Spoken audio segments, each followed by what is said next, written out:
All right. Hi, everyone. Welcome to Spring 2024. This is our senior seminar, Advanced Topic in Developmental Psychology, Psych 4421.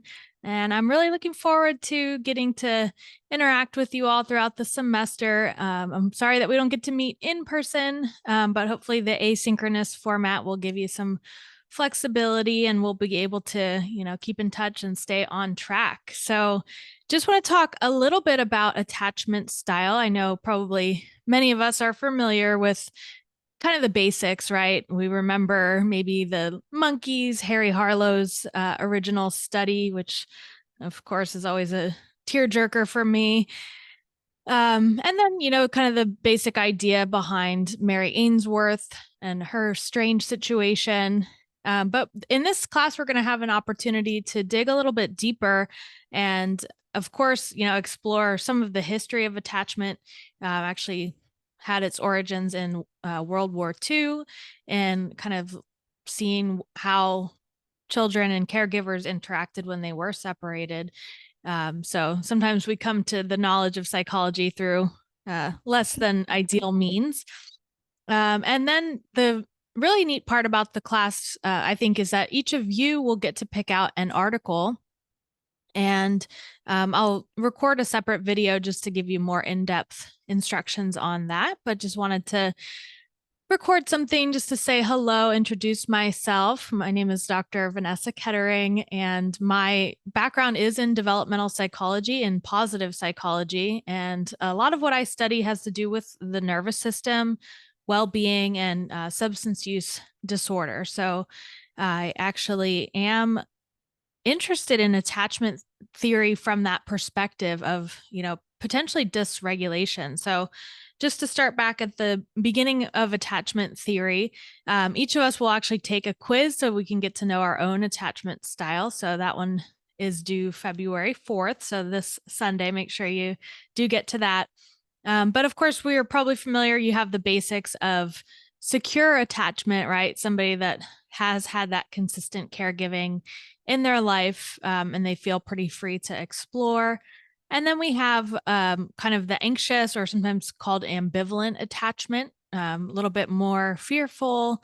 And a lot of this is assessed based on reunion, right? When you get back together with your person, how do you react? And of course, we initially studied this in children, but we know that it does have implications for our adult friendships, romantic relationships, and even relationships in the workplace. So that's our anxious ambivalent style. We also have the avoidant style, which is kind of the, seemingly independent. However, underneath the surface, there is still that dysregulation. So that's what I find so interesting about basically anything but secure attachment has a certain component of nervous system dysregulation to it. So even if, the avoidant might look calm and independent, they're really feeling that kind of sense of, hypoarousal where they're just kind of not um, not feeling regulated, right? And then the anxious is on the other end of the spectrum, the hyper arousal, where you have that anxiety about the relationship and whether that person will be there for you. So one thing that I asked us all to do to kind of start off the class is to begin with reading this Origins of Attachment paper. And it actually goes a lot into the history. It's by Inga Brotherton. And you can kind of see, from the publication, John Bowlby and Mary Ainsworth are pretty much the names that are primarily connected with attachment theory. Of course, there's been a lot of work done since the initial publications. And then we also have the origins of ethology, right? That kind of looked at how animals can imprint on other animals. So that also helped to inform this work on attachment. So do read through this article. And I think you'll find it pretty interesting because, like I said, a lot of times we do hear about attachment and we know about the strange situation, and we'll watch some videos on that as well. But this article really kind of gives you more of that in-depth information about attachment theory. and how it really developed, and how John Bowlby and Mary Ainsworth came to work together, and then really understanding and refining the theory. So do take a look at that, and then just some other basic comments. We will have, of course, the reading for this class is all based on the journal articles that you and your peers will select. So each week we'll be reading at least those 2 articles from our peers, and engaging with discussion boards. And like I said, I'll put out some more documentation so you'll know when you are scheduled to present. But just a couple other notes on attachment theory. There is, if you're interested, of course, we're going to have enough reading to do, but just to make a note, there's lots of great books published on attachment theory. One is called Attached. There's another one called Hold Me Tight that actually focuses more on the romantic relationship side of things. And there was actually a movie as well. We'll see if we can find it this semester. It's called A 2-Year-Old Goes to Hospital. And again, this was, part of the attachment theory. Sometimes when children have medical issues, right, they're necessarily separated from their caregivers. So we actually found out a lot about attachment in those interactions as well. So again, I mentioned Harry Harlow, the unfortunate study with the monkeys. You probably remember some of the videos from your intro psych class where monkeys were given a choice of the wire mother, right, that had the food, so it was feeding, and that was, to test the theory that monkeys or animals are primarily attached to their caregivers because of the nourishment, the food that's provided. And then the other monkey was what they called kind of like cloth mother or contact comfort mother. And what they did was actually brought out a scaring machine, a diabolical scaring machine.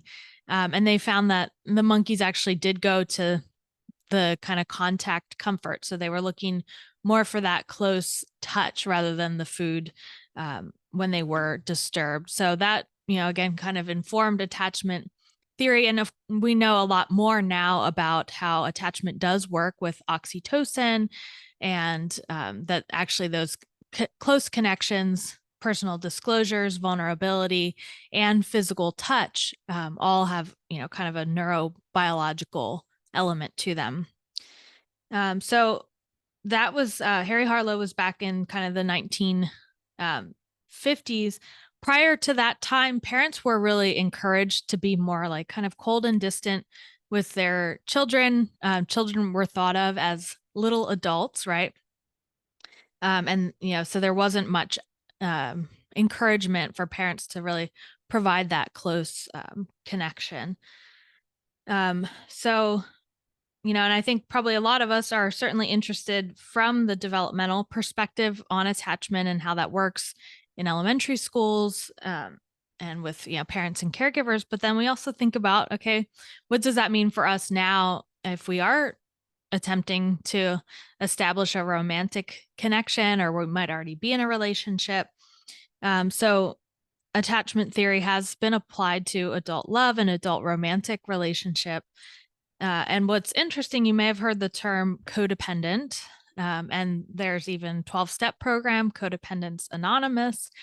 And what we're really starting to find out is that anxious attachment style is also kind of can be synonymous with the characteristics that we think of as codependent, where you're kind of undifferentiated from that other person and overly concerned with them, their perceptions of you, and those types of issues, versus where we can really think of what might be an effective dependency, which could be a secure relationship where you do feel that safety and the connection, but it's not kind of a preoccupation.